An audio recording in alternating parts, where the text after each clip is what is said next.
Hi, I'm here with this week's happiness strategy. I'll be reading aloud our weekly featured article. Every week I feature an article on empowered living on my website, and I also share my writing out on Thrive Global. I share both the article, a video, as well as some other tips and strategies out every Thursday morning to my list called M's Weekly Inspiration. And if you're not already signed up to receive those free notes, you can do so by following the link that I'll share below. I'll also share the direct link to the article in case you want to have a read through later. So this week our article is called 5 Practices to Get Back on Track with Your Awesome Self. And it's one that I wrote a while back, but it felt really fitting with summer winding down and us transitioning into fall over the next few weeks. What might happen if we removed our blocks, excuses, and reasons why we can't be awesome right now? What if we woke up each day embracing life for the gift that it is? Too often, we are conditioned to allow our beliefs to override universal truths. Sometimes we can forget we are already awesome right now. Not just some of us, all of us. We get to define what a fulfilling life looks like, and our personal path to success and happiness is always within our reach. It's simply a matter of waking up and seeing the truth and magnificence of who we already are as we are. When I veer off the path and forget the truth of my awesomeness amidst the noise of life, I go to these core practices to get back on track. Remembering these truths helps me to shine bright and love the life I'm blessed to be in. Next time life feels like it's going in a downward spiral and you just can't seem to find your groove, try these practices out and see how they fit for you. Practice number 1, listen a bit deeper. What sort of thoughts are running through your mind? If you don't know, stop and listen. Pay attention to the tone of thoughts you are creating. We are all powerful creators and we all have thoughts. We can use our creative power to dream up thoughts that move us towards what we do want in life. When we invest in our mindset, we can begin painting a brighter picture about our future and our life. When we focus on what we already love so much about our life, we feel good. The more we practice this, the more these feel-good thoughts begin to multiply in our minds. Of course, the opposite is also true. We can create a world of destructive thoughts, worries, and stories about what we believe is true for ourselves or for others. When we realize we have a choice in the thoughts we give life to, it makes little sense to focus in on the ones that bring suffering. Getting into the habit of regularly checking in with ourselves and our thoughts is often the first and most powerful step to connect back to our truth. Practice number 2, speak a little softer. Each of us governs the noise dial in our lives. We can turn it up and we can turn it down. We can experience discomfort from the stories and words we speak aloud. We can also feel joy and gratitude from the words we share. When we become aware of the idea that we are responsible and in control of the noise dial, we can practice being more conscious and accountable for the things that we say.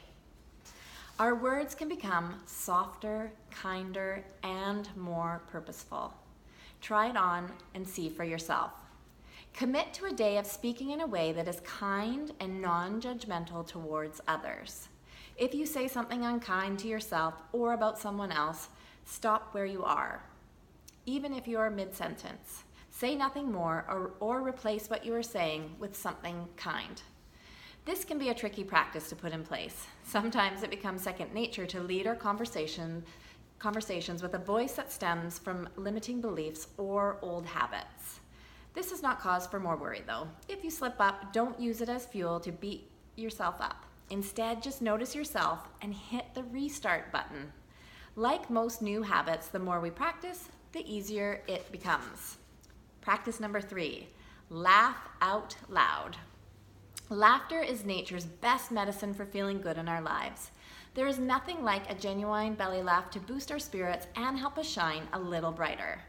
When we practice taking ourselves less seriously, it becomes easier to drop the heavy feeling and false notion that life is a burden. Life is a gift.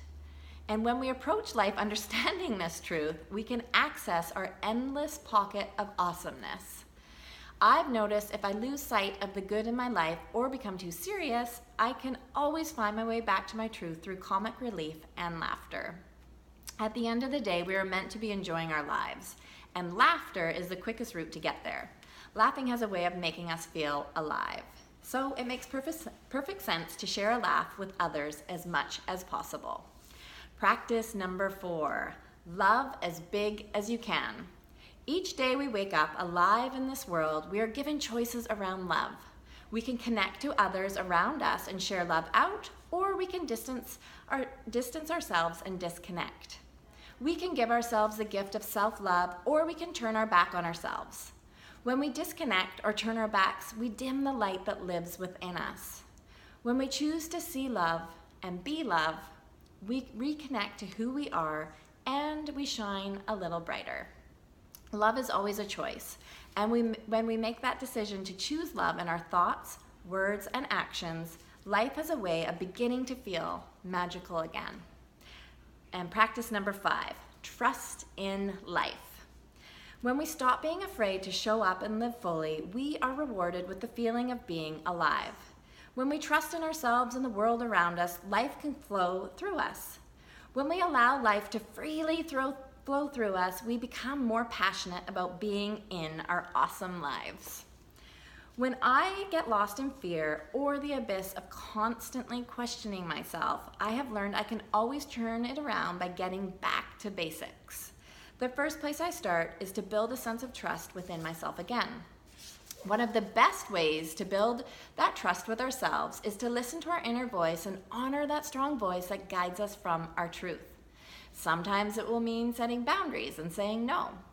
Other times it will mean taking a chance and moving through the fears that may be holding us back. The idea is to listen to how we are really feeling and take our steps forward from that place.